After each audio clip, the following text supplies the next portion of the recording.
네, 반갑습니다. 우리 좌우에 있는 친구들 보면서 이렇게 인사하겠습니다. 올 줄 알았어. 한번 인사해 볼까요? 네.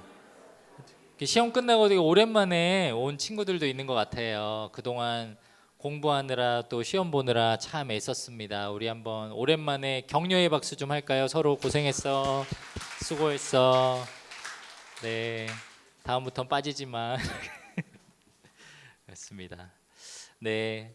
어느새 이제 벌써 7월 셋째 주가 됐어요. 이제 기말고사도 다 끝났고 조금 있으면 이제 방학이죠, 여러분. 방학하는데 뭐 얘기 들어보니까 1, 2학기에 휴일이 많아서 이번 여름 방학이 엄청 짧다고 하더라고요. 덥기도 엄청 덥고요, 그렇죠? 그래서 뭐 일상을 살아가는 게 여러분들도 많이 힘들지만 우리 목자님들도 다 힘들어요. 다 힘들어요. 예. 언젠가 주님 오시겠죠, 그죠? 예, 뭐 힘들게다. 뭐 제 생각에는 수능 보기 전에 주님 오셔도 좋을 것 같아요, 그죠? 아니야? 노력한 게 있으니까 일단 시험을 봐봐야 돼. 수능 보는 날 주님 오시면 어떨 것 같아? 1교시 때 무르릉 쾅쾅 막 이러면서 막 요한계시록 막 천둥 소리가 막 들린다 그러거든요. 천둥 소리 들리면 어떻게 해야 돼? 아싸, 주님 오신다 하고 뛰쳐나가면 돼요. 네, 어쨌든 우리 말씀을 통해서 또 은혜가 있었으면 좋겠고, 이제 수련회가 어제 얼마 남지 않았는데 우리 고3 우리 언니 오빠 형 누나들 우리 선배님들은 이번 주 토요일 날 이제 고3 수련회 가요. 그래서 1박 2일 짧게 시간 보내지만 또 가서 충분히 기도하고 또 말씀 듣고 은혜 받는 시간 되었으면 좋겠는데요. 우리 고3 우리 선배님들 잘 다녀오라고 박수로 한번 더 격려하도록 하겠습니다. 네. 박수도 받았으니까 등록 좀 해주십시오. 네, 등록해 주십시오. 선배님들 마지막인데 제발 좀 도와주십시오, 여러분. 예, 등록 안 하면 제가 좀 힘들어져요. 예, 뭐 잘리거나 그러진 않는데 그냥 잘리는 게 나을 정도니까 그냥 좀 도와주십시오. 예. 그리고 우리 1, 2학년 친구들은 아직 수련회 그 등록까지 한 3주 정도 남았어요. 그래서 3주 동안 등록할 거라 저는 믿고 있고, 뭐 가지 못하는 친구들 뭐 제가 어떻게 하겠습니까? 그냥 죽여버려야죠. 농담이에요. 어쨌든 기대하고 있고요. 그래서 우리 이번 여름 수련회 같이 많이들 가서 의미 있는 시간 되었으면 좋겠습니다. 네, 같이 한번 우리 설교 구호 한번 외치고 하나님 말씀 함께 나누도록 하겠습니다. 말씀의 자리로 나아갑니다. 나는 하나님만 바라봅니다. 나는 마음을 다해 예배합니다. 이곳에 하나님이 계십니다. 아멘. 네, 오늘은 요한계시록 4장에 있는 말씀입니다. 요한계시록 4장에 있는 말씀 가지고 천국은 어떤 곳일까요? 라는 제목으로 하나님 말씀 함께 나누도록 하겠습니다. 저희가 지난주서부터 해서 이제 요한계시록 말씀을 이렇게 보고 묵상하고 이렇게 시간을 보내고 있어요. 길게는 이제 7월 한 달여 동안 우리 요한계시록 말씀을 계속 살펴볼 텐데, 지난주에 뭐 객관적인 설명을 드렸죠. 요한계시록이 좀 읽기가 어려운 이유는 여러 가지 좀 기묘한 장면들이 많이 나오는데 그 상징들을 다 이해하려고 하지 말고 그냥 그곳에 나온 하나님께서 우리를 끝까지 지켜주실 거고 또 지켜보고 계시고 끝까지 견디는 자, 이기는 자는 결국 그 천국의 승리를 맛보게 된다. 그 큰 줄기를 좀 기억하라고 했습니다. 요한계시록이 또 기대가 되는 말씀 중에 한 가지 이유가 있다면 천국에 대해서 가르쳐주고 있는, 이 성경 66권 중에 천국에 대해서 가장 자세하게 가르쳐주는 그런 성경이기 때문이에요. 악동 뮤지션 그 이찬혁 군이 2022년에 에러라는 앨범을 발매합니다. 그 총 11곡이 담긴 앨범을 발매하는데 그 중에 마지막 11번째 트랙이 노래의 제목이 장래희망이에요. 장래희망이 내 나중에 이제 이루고 싶은 장래가 아니고 장래, 여의, 죽었을 때를 의미하는 장래희망. 이 각종 뮤직 프로그램 뭐 콘서트에서도 이 곡을 부르는데 항상 퍼포먼스를 하거든요. 근데 마지막 퍼포먼스가 뭐냐면 관에 들어가요. 그래서 저 에러라는 자기 앨범 타이틀이 쓰여져 있는 관에 이렇게 웃으면서 들어가는 퍼포먼스를 하고요. 그리고 옆에 있던 다른 사람들이 그 관을 짊어지고 퇴장을 하는 퍼포먼스를 합니다. 이 노래를 가사를 잘 살펴보면 이 사람이 선교사님 아들이고 크리스천이기 때문에, 신실한 크리스천이기 때문에 정말 진심으로 천국에 대한 소망을 가지고 이 노래를 만들었구나 알 수가 있어요. 가사가 이렇습니다. 아는 얼굴 다 모였네 여기에, 한 공간에 다 있는 게 신기해. 모르는 사람이 계속 우는데 누군지 기억이 안 나 미안해. 종종 상상했던 내 장례식엔 축하와 환호성 또 박수갈채.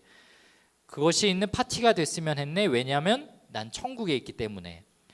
오자마자 내 몸집의 서너 배 커다란 사자와 친구를 먹었네. 땅 위의 단어들로는 표현 못해. 사진을 못 보내는 게 아쉽네. 모두 여기서 다시 볼 거라는 확신이 있네. 내 맘을 다 전하지 못한 게 아쉽네. 할렐루야, 꿈의 왕국에 입성한 아들을 위해 할렐루야, 함께 일어나 춤을 추고 뛰며 찬양해. 할렐루야, 꿈의 왕국에 입성한 아들을 위해 할렐루야, 큰 목소리로 기뻐 손뼉치며 외치세.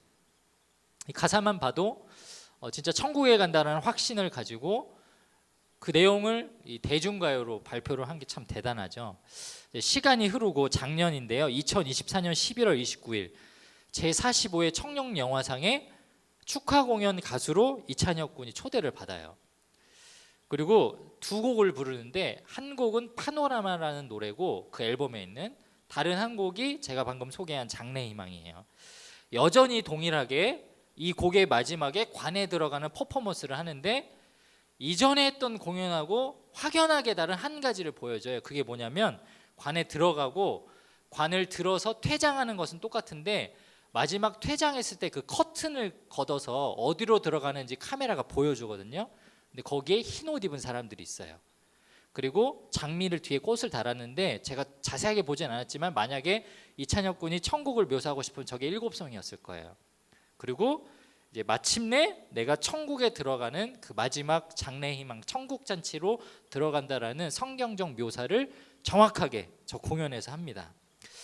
이 가수가 천국에 대해서 성경적으로 완벽하게 풀이를 해서 곡에 다 담아내지는 못했지만 이 시대 정말 수없이 많은 그 연기자들, 영화 배우들이 다 모여있는, 스타들이 모여있는 그 자리에서 이 시상식을 보는 수많은 시청자들이 보는 TV 프로그램에서, 그리고 나중에 이 영상을 보게 될 저와 여러분과 같은 후대의 많은 사람들에게 정확하게 소개한 거예요. 크리스찬에게 마지막 종말은 슬픔이 아니야, 우리에겐 천국이 있어라는 놀라운 메시지를 전해준 것이었습니다.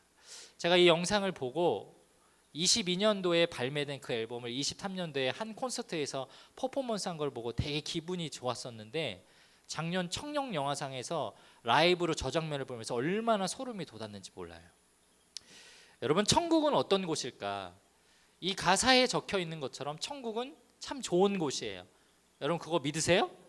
여러분 천국이 너무너무 좋은 곳이기 때문에 내가 하나님 믿고 하나님의 자녀 되었고, 그리고 오늘 우리가 시간을 내어서 예배드리고 하나님의 자녀로 사는 거죠. 요한계시록에 나오는 이 천국에 대한 설명을 왜 여러분들에게 가르쳐 주려고 하냐면, 그리스도인은 여러 가지 신앙에 대한 개념이 중요하지만 특별히 네 가지 신앙관을 반드시 마음속에 확립을 하고 살아야 되거든요. 첫 번째는 뭐냐면 나는 예수님을 믿음으로 구원받았고 주님의 자녀가 되었다는 구원신앙이고요.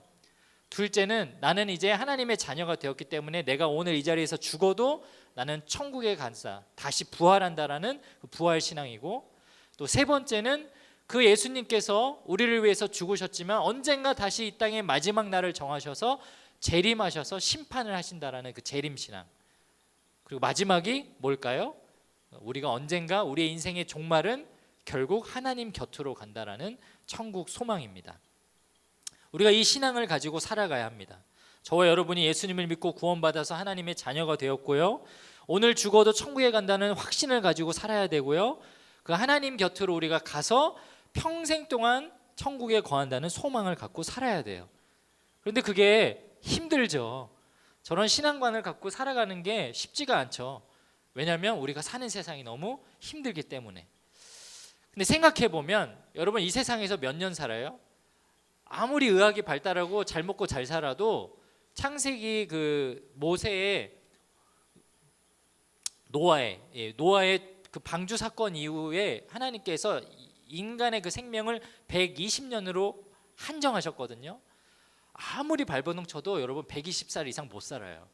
근데 여러분 천국에서는 몇 년 살까요? 120년이 눈 깜빡였을 정도로 정말 빠르게 지나갈 영원이라는 시간을 살 거예요. 하루도 아니고 100년, 1000년, 만년, 수만 년, 수백만 년, 수천만 년 영원이라는 시간을 살 건데, 그러면 적어도 여러분 이 땅에서 살기 위해서 여러분 삶을 투자하고 하는 것보다 저 영원이라는 곳에서 살 시간에 대해서 알고 깨닫고 투자해야 되지 않을까. 그래서 저는 오늘 천국에 대한 이야기들, 여러분 인생에 정말 중요한 투자를 해야 되는, 여러분이 공부해야 되는 천국에 대해서 좀 설명을 하려고 합니다. 천국은 어떤 곳인가? 5가지 개념으로 설명하려고 하는데, 첫 번째는 뭐냐면 천국은 장소예요. 분명하게 공간적으로 지금도 실존하고 있는 어떤 장소입니다. 요한계시록 4장 1절 우리가 읽은 말씀에 보면, 이 일 후에 내가 쳐다보니 보라 하늘에 한 문이 열려 있는데 내가 들은 첫 음성은 나팔 소리 같았으며 이리로 올라오라 라는 음성을 들었다. 그래서 사진 하나 보여주시면 이 사도 요한이 환상을 봤는데 하늘에 문이 하나가 열려 있었대요. 그리고 그 음성으로 이리 올라와라, 여기로 들어와라, 이런 음성을 들었대요. 그리고 요한이 뚜벅뚜벅 걸어서 갔는지 뭐 점프를 해서 갔는지 날라서 갔는지 모르지만 그 문을 통과했다라고 합니다. 그러니까 뭔가 시공간적으로 다른 차원으로 이동을 했다라는 거예요. 이 말씀이 요한계시록에만 있냐? 그러지 않아요. 구약에도 나오고 여러 성경의 곳곳에 기록되어 있는데, 고린도후서는 우리가 충분히 이해할 수 있게 셋째 하늘이라는 개념으로 설명을 합니다. 고린도후서 12장, 자랑하는 것이 이루어질 것은 없지만 계속해 보겠습니다. 나는 주님께서 보여주신 환상과 계시를 말씀드리겠습니다. 나는 14년 전에 셋째 하늘로 들려 올라간 그리스도 안에 있는 어떤 사람은 알고 있습니다. 그런 영적인 체험을 한 사람을 만났다라는 거예요, 사도 바울이. 그리고 그 사람과 대화를 했는데, 그 사람이 몸 안에서 된 것인지 몸을 빠져나와 된 것인지 나는 알지는 못하지만 하나님은 아실 겁니다. 내가 이런 사람은 아는데 그 사람의 몸이 거기 있었는지 아니면 단지 그 사람의 영이 그곳에 있었는지 알지 못하지만 하나님은 분명히 아십니다. 그 사람이 낙원으로 들려 올라가서 사람이 말해서도 안 되고 이루 말로 표현할 수 없는 말들을 들었습니다. 오늘 사도 요한이 막 여러 계시를 듣고 뭐 이 기묘막 신묘한 일들을 막 기록한 것처럼 실제로 어떤 한 사람도 그걸 봤다라는 거죠. 그리고 그 사람은 다시 돌아와서 주변에 있는 사람들에게 간증했다라는 거예요. 내가 오늘 너무 신기한 경험을 했어.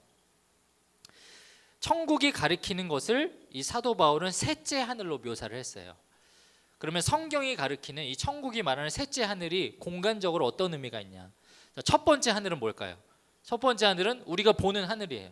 그냥 바깥에 나가면 그냥 지구상에 이 오존층 아래 형성되어 있는 구름과 또 그것들이 보이는, 여러분 육안으로 볼 수 있는 하늘이죠, 그렇죠? 근데 지구과학을 배워서 알 텐데 우리가 해발 몇 미터 이상을 넘어가면 그 구름 위로 올라가잖아요. 그래서 비행기들이 다 구름 위로 올라가서 거기서 이제 운행을 하죠.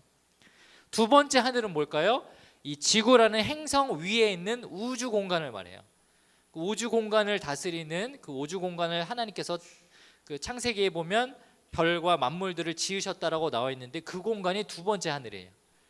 위치적으로 보면 그 위에 있는지 또 다른 공간에 있는지는 모르지만 천국이 셋째 하늘이라는 거예요. 위로 수직으로 올라가야 되는지 어떻게 가야 되는지는 몰라요. 죽으면 우리가 알겠죠. 근데 공간적 개념으로 하나님께서 천국이 분명히 존재한다라고 말씀하는 겁니다. 그리고 요한계시록 안에서는 그 천국의 장면에 대해서 입체적으로 또 설명을 하는데 공간의 형태로 설명을 해요.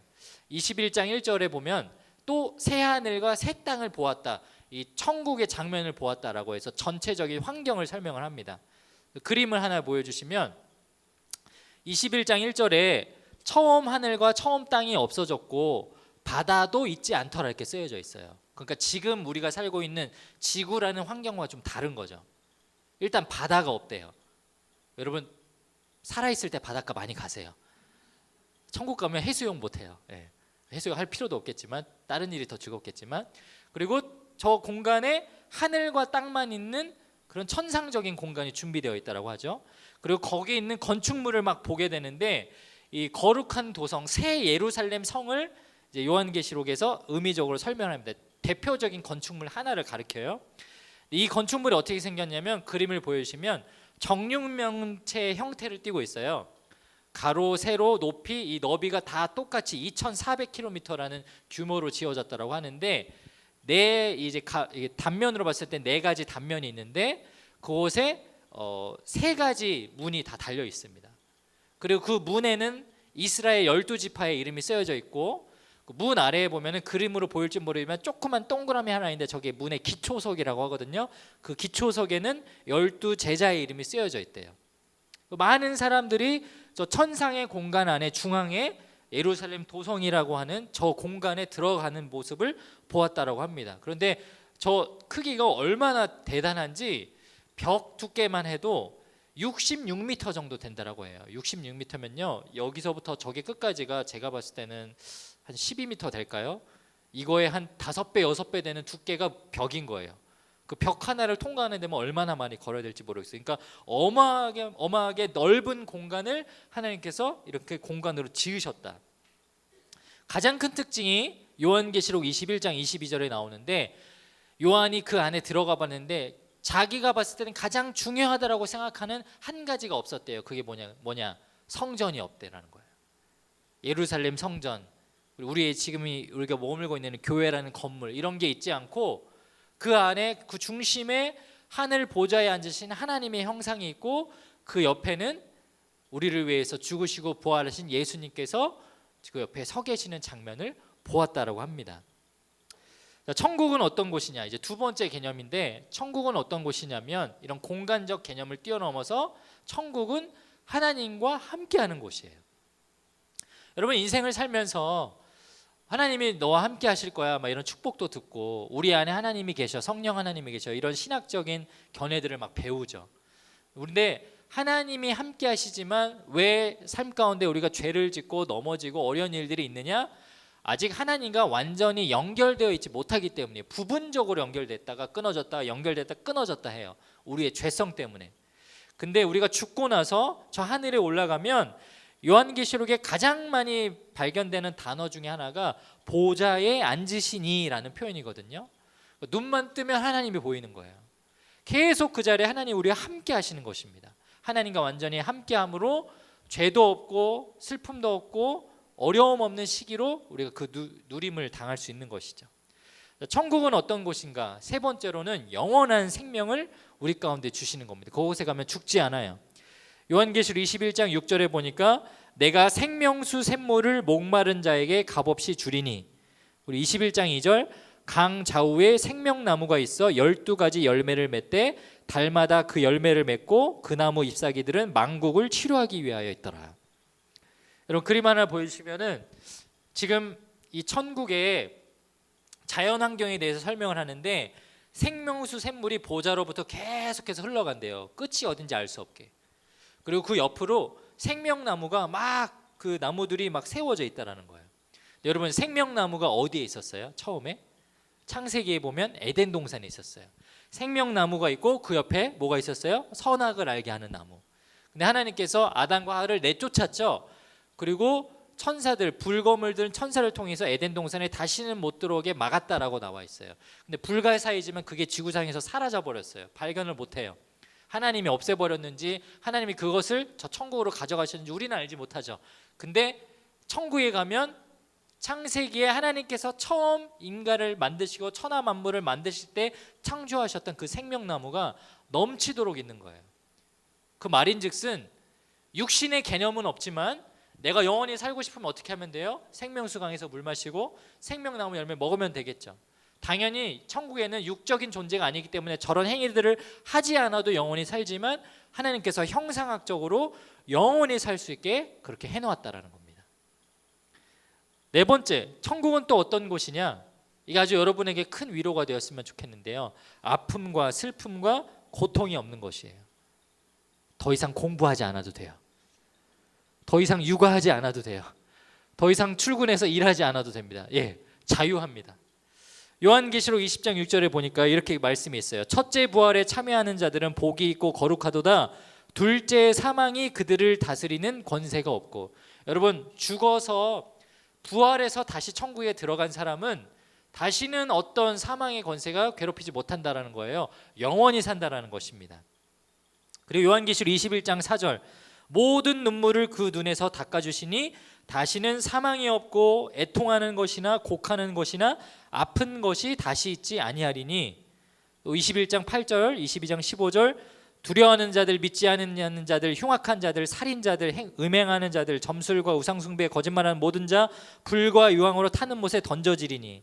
그리고 15절에는 그 사람들이 다 성 밖에 있으리라, 못 들어온다라고 말해요. 여러분, 이 천국은 어떤 상태냐면 그야말로 거룩하고 깨끗한 상태예요. 그리고 우리 육신이 없기 때문에도 있지만 그 안에는 슬픔도 없고 고통도 없고 아픔도 없어요. 단적인 예를 들면 여러분이 이 땅에서 살다가 내 마지막 육신의 모습에 죽었을 때 여러분이 혹 폭탄을 맞아서 죽었거나 사고가 나서 육신이 망가졌어요. 팔이 하나 없어, 다리가 없거나. 그럼 천국에 그 모습으로 갈까요? 그러지 않아요. 그 육신의 모습으로 가지 않는 거예요. 왜? 여기 기록되어 있잖아요. 고통도 없고 사망도 없고 곡하는 것도 없고 아픈 것도 없대요. 육적인 요소가 없대요. 여러분의 영혼만 올라가죠.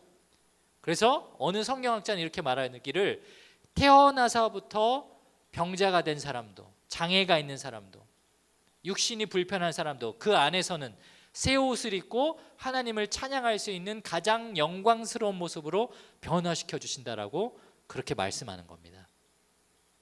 마지막 5번째, 그럼 제일 궁금한 거, 천국에서 우리는 어떤 모습일까? 우리 서로 알아볼 수 있을까? 여러분, 천국 가면은 먼저 하나님을 믿고 돌아간 인생의 많은 신앙의 선배들을 만날 거예요. 그리고 그러기를 축복하지만 여러분이 저보다 더 오래 살기 때문에 여러분의 목자님들보다 더 오래 살고 여러분 나중에 천국 가면 저도 만나고 우리 목자님들 만날 거예요. 그런 기대가 있죠. 근데 성경에 보면 정말 천국에 가면 이 땅의 사람들을 알아볼 수 있을까? 그것에 대해서 설명하는 장면들이 여러 군데가 있어요. 심지어 복음서에서는 성경에 올라가 있는 사람들은 지옥도 볼 수 있다라는 구절이 있는 거 아세요? 이 복음서에 누가복음에 보면 나사로가 죽습니다.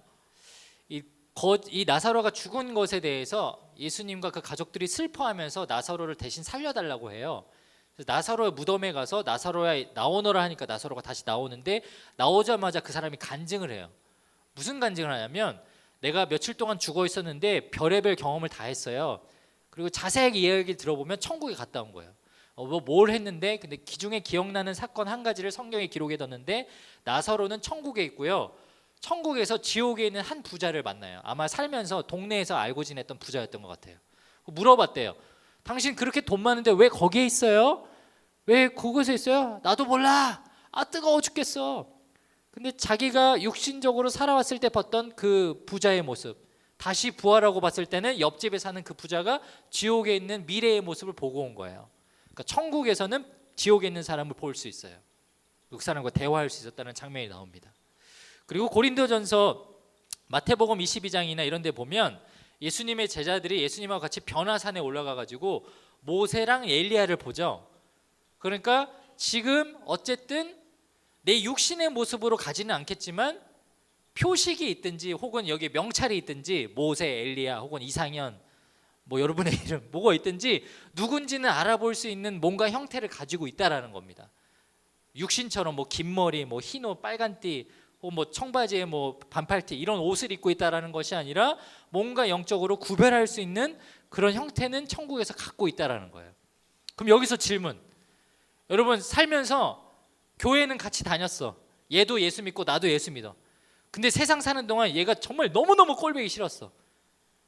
그리고 좀 더 극단적으로 얘기하자면 얘가 나를 죽였어. 근데 얘도 천국에 왔다? 여러분 어떻게 할 거예요? 그 사람 보면 여러분 기분이 어떨 것 같아요? 그러니까 극단적으로 비유를 하는 거예요. 살인범이 여러분을 칼로 찌개서 죽였는데 시간이 지나고 그 사람이 회개하고 돌이켜가지고 주님을 믿고 천국에 왔어. 그 사람 만났을 때 여러분이 어떤 감정을 느낄까? 보고 몇 년, 몇 월, 며칠 나를 죽인 사람을 딱 독대했을 때 여러분이 두려움을 느낄까요? 슬픔을 느낄까요? 그때 찔렸던 아픔이 늘어나서 막 화가 나서 너 잘 만났다, 천국에서 너도 한번 칼에 찔려보면서 칼 들고 와서 그 사람 찌를 거예요? 그게 없다라는 거예요. 왜? 슬픔이 없고 아픔이 없고 애통하는 것, 곡하는 것이 없대요.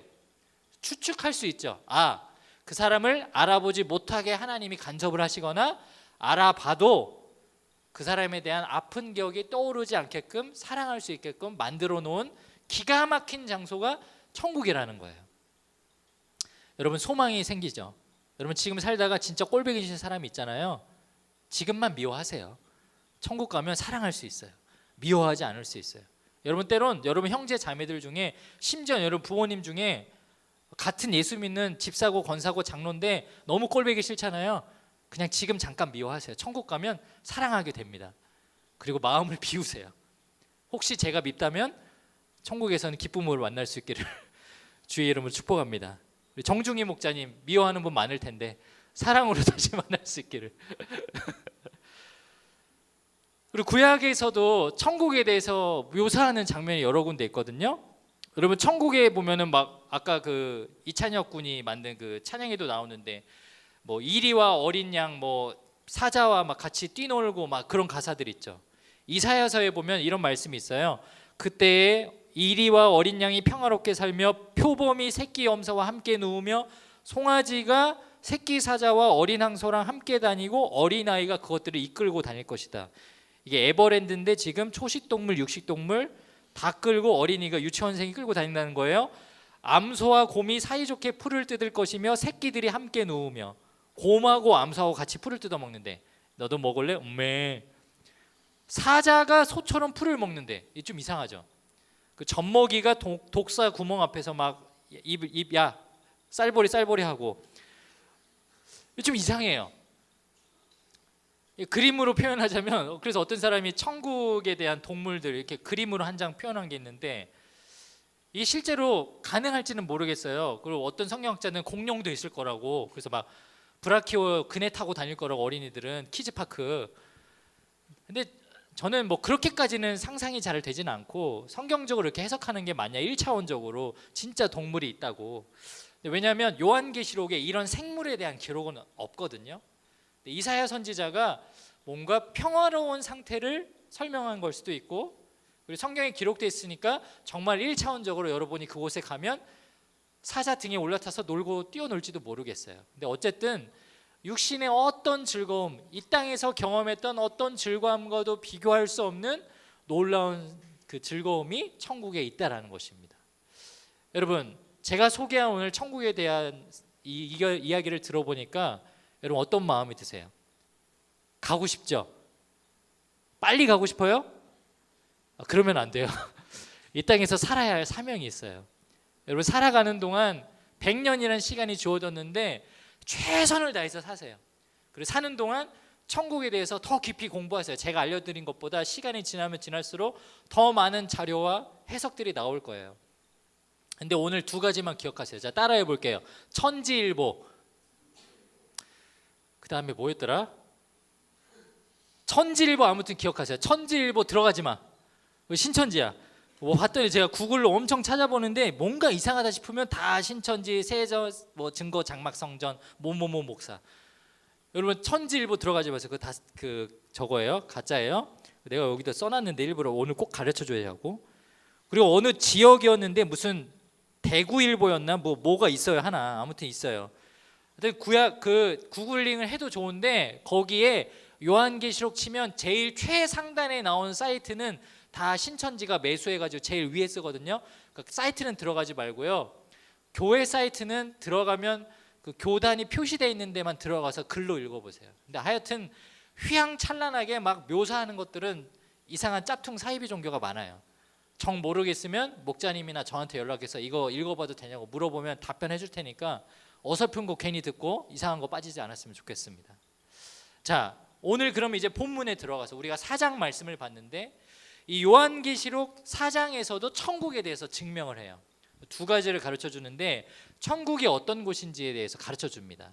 첫 번째는 뭐냐면 천국은 이 땅의 권세를 다 이기고 결국은 하나님께서 다스리시는 곳이다라고 가르쳐 줘요. 오늘 4장 1절 말씀에 보니까 이제 사도 요한이 천사의 부름을 받고 올라갑니다. 거기 말씀에 보면 나팔 소리 같은 큰 음성이 이르되 이리로 올라오라. 그 다음에 뭐라고 나오냐면 이후에 마땅히 일어날 일들을 내가 내게 보이라 이렇게 나와요. 그러니까 계시를 받은 사도 요한이 가장 먼저 올라가서 앞으로 보게 될 일들이 어떤 일이다? 이후에 마땅히 일어날 일. 언젠가 반드시 일어날 일에 대한 확신을 가지고 이 일을 보게 됐다라는 거예요. 자, 이 일 후에라고 나오는데 그 앞에는 어떤 일이 있었냐면 지난주에 설교했던 7교회에 대한 칭찬과 책망을 전하는 그 전달을 하는 서신을 전하는 일을 해요. 그 이야기를 다 듣고 가장 먼저 무엇을 봤냐면 천국을 보는 거예요.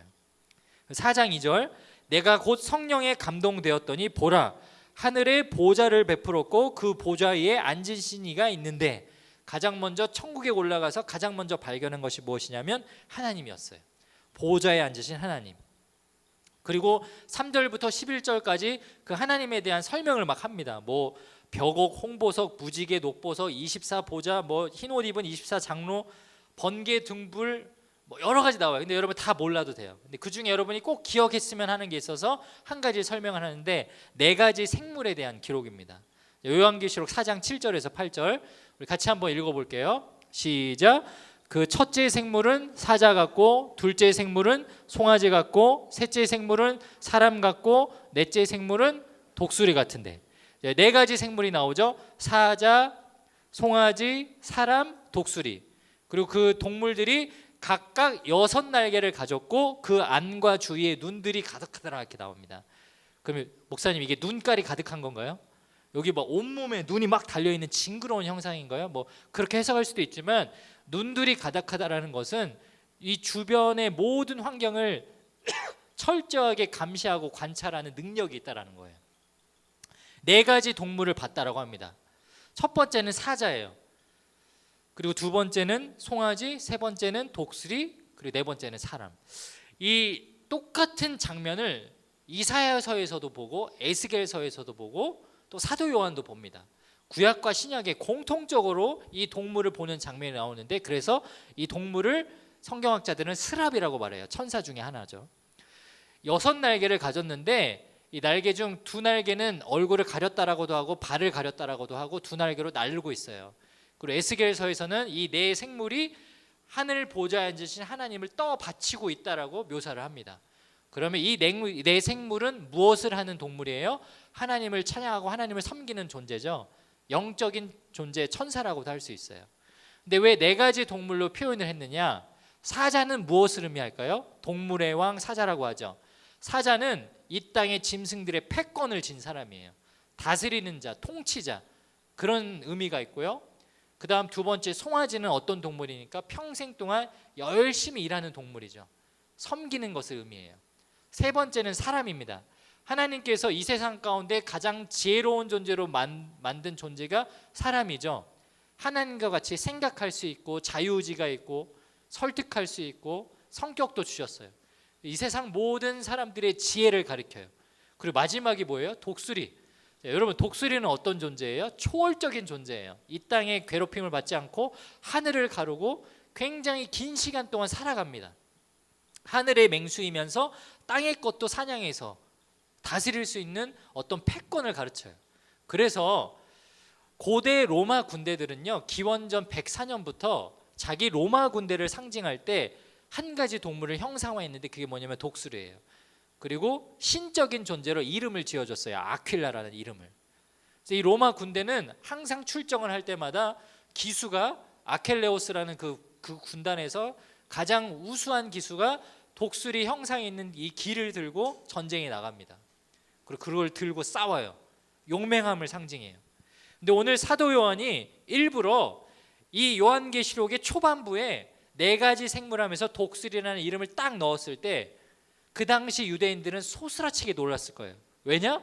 독수리가 지금 온 시대를 다스리는 로마의 상징이거든요. 근데 천국에 가보니까 어떤다? 그 세상 모든 것을 다스리는 그 존재들이 결국은 하나님을 떠받치는 존재가 되었다. 사랑하는 여러분, 우리 인생이 그래요.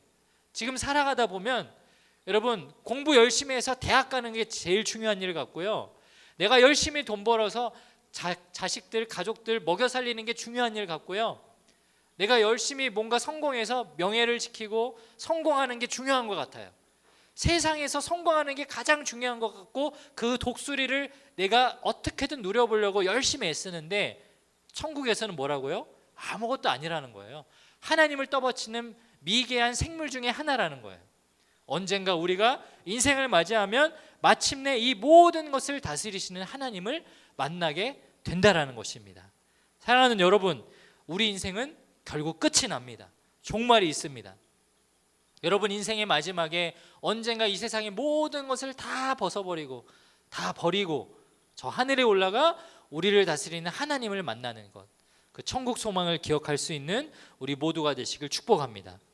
두 번째로 천국은 어떤 곳일까? 이 요한계시록 4장은 천국에 대해서 이렇게 가르쳐 줍니다. 우리 천국은 하나님께 영광과 찬양을 올려드리는 곳이다. 이 앞서 나온 네 생물을 요한이 보았고요. 그 동물들이 무엇을 하는지 이 8절 뒤에 계속해서 나와요. 요한계시록 4장 8절 후반절에 보니까 이렇게 나옵니다. 그 네 가지 생물이 무엇을 하고 있었느냐? 밤낮 쉬지 않고 이르기를 거룩하다 거룩하다 거룩하다 주 하나님 곧 전능하시니여 전에도 계셨고 이제도 계시고 장차 오시리시라. 그 생물들이 보좌에 앉으사 세세토록 살아계신 이에게 영광과 존귀와 감사를 돌릴 때에 그 생물들은 하나님을 평생 찬양하고 경배하고 있었다라고 말해요. 그리고 그 뒤에 또 다른 존재들이 나옵니다. 10절과 11절 24장로들이 보좌에 앉으신 이 앞에 엎드려 세세토록 살아계신 이에게 경배하고 자기의 면류관을 보좌 앞에 드리며 이르되 우리 주 하나님이여 영광과 존귀와 권능을 받으시는 것이 합당하오니 이렇게 나옵니다. 면류관을 보좌 앞에 드렸다. 24장로들이 드렸다라고 오늘 성경에 기록되어 있어요. 찬송가 25장에 보면 면류관 벗어서라는 찬송이 있어요. 이 새 찬송가 25장. 가사가 이렇거든요. 면류관 벗어서 주 앞에 드리세. 저 천사 기쁜 노래가 온 땅에 퍼지네. 내 혼아 깨어서 주 찬송하여라. 온 백성 죄를 속하신 만왕의 왕일세. 주 보좌 앞에서 온 백성 엎드려 그 한량없는 영광을 늘 찬송합니다. 아마 이 요한계시록 4장의 말씀을 보고 이 찬송을 만들었을 겁니다. 그 24장로들이 왜 면류관을 벗었을까요? 면류관이 무엇이에요? 면류관은요, 내가 그동안 수고하고 공헌한 것에 대한 대가예요. 너는 이런 왕관을 쓸 만한 자격이 있어. 너 참 수고했어. 근데 그거를 하나님을 보자마자 이게 진짜 아무것도 아니구나. 이게 내가 한 것이 아니구나. 하나님의 은혜로 내가 여기까지 왔구나. 그것을 깨달았기 때문에 그 자리에서 벗어서 하나님께 드리는 것입니다. 천국에 가면 여러분이 갖고 있는 모든 것을 가지고 갈 수도 없지만 여러분이 취한 면류관을 하나님 앞에 드리며 찬양할 거예요. 여기 말하는 24장로는 이스라엘 12지파하고 12사도를 말합니다. 그리고 그 사도들이 세워진 신약의 초대 교회들, 교회 시대를 살아가는 우리들을 상징해요. 무슨 말이냐면 하나님의 최초로 선택했던 하나님의 백성들, 그리고 이방인이었지만 약속의 백성에 들어가지 못했지만 교회로 세워져서 지금처럼 우리가 성도라는 이름으로 살아갔던 모든 백성들을 대표하는 24장로예요. 다시 말하면 여러분, 저 천국에 가면 대표들도 찬양하고 내 생물도 찬양하고 그 자리에 올라간 우리 모두가 다 뭐 할까요? 하나님 앞에 예배하고 찬양하겠죠. 지금은 비록 이 땅에서 우리가 이렇게 일주일에 하루 모여서 드리는 예배가 뭔가 불완전하고 모자라고 채움받지 못하는 연약함이 있을지 모르지만 저 천국의 예배는 부족하지 않고 완전하고 하나님 가장 기뻐 받을 수 있는 찬양과 감사를 올려드리는 자리라는 것입니다. 사랑하는 여러분, 그날을 기대했으면 좋겠습니다. 언젠가 우리가 저 천국에서 다시 만나서 다 함께 흰 옷을 입고 하나님 앞에 기쁜 마음으로 찬양하며 영광 올려드릴 날을 기대하고 소망했으면 좋겠습니다. 지금은 비록 힘들지라도, 지금은 내 삶이 어려울지라도 내 인생의 종말의 끝은 하나님이 예배하신 영원한 천국에 있다라는 그 소망을 갖고 살아가는 우리 모두가 될 수 있기를 주님의 이름으로 축복합니다. 우리 함께 찬양하고 기도했으면 좋겠는데요. 오늘 들은 말씀을 기억하면서 우리 함께 찬양했으면 좋겠습니다. 우리가 다시 올라가서 올려드릴 하나님 앞에 천상의 예배가 있다면 이 땅에서 감당해야 할 예배가 있는 것 같아요. 좀 지칠 수 있고 힘들 수 있지만 이 자리를 포기하지 않고 나오며 삶 속에서 끊임없이 하나님을 예배하는 것, 그것이 우리에게 주신 소명이지 않을까요? 하나님, 제 평생에 즐거울 때도 있고 속상할 때도 있고 어려울 때도 있지만 나는 언제나 다시 예배의 자리로 돌아올 수 있는 하나님의 자녀가 되길 소망합니다. 그리고 오늘 이 자리가 그 결단이 설 수 있는 그런 자리가 되길 소망하고, 다가오는 우리 여름 수련회, 특별히 이번 주에 우리 수련회를 떠나는 우리 고3 친구들, 또 여름 수련회 자리에 함께할 우리 1, 2학년 친구들, 하나님이 예배하신 그 자리가 저 천국의 천상의 예배를 소망하며 결단하는 그런 자리가 되었으면 좋겠습니다.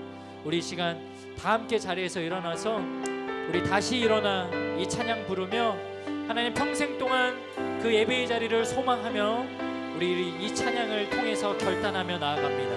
우리 함께 이 찬양 부르고 기도하며 나아가겠습니다. 나는 내 마음의 복음이 흥했던 곳에서 다시 아버지를 만나고, 주님 내 마음에 연약한 눈물의 끝에서 또 나를 반겨주시네.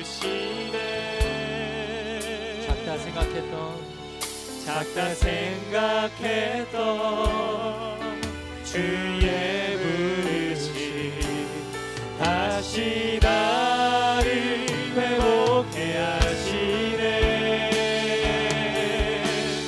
다시 일어나 주를 예배하니 내 모든 기쁨이 되리. 그의 기쁨 되어 삶의 모든 순간을 주께 다 내어드리리. 나는 내 마음의 복음이 흥했던 곳에서 우리 다시 아버지를 만나고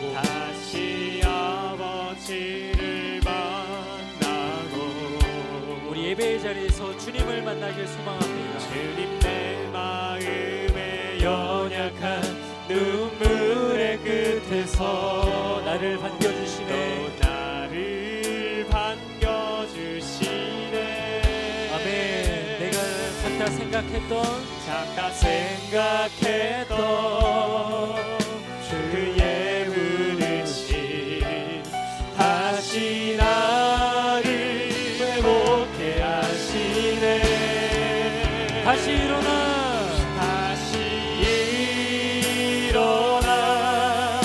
주를 예배하니 내 모든 기쁨이 되리. 그의 기쁨 되어 삶의 모든 순간을 주께 다 내어드리리. 다시 일어나 주를 예배하니 내 모든 기쁨이 되리. 주의 기쁨 되어 삶의 모든 순간을 주께 우리 결단하는 마음으로 우리 더 높은 목소리로 고백합시다. 다시 일어나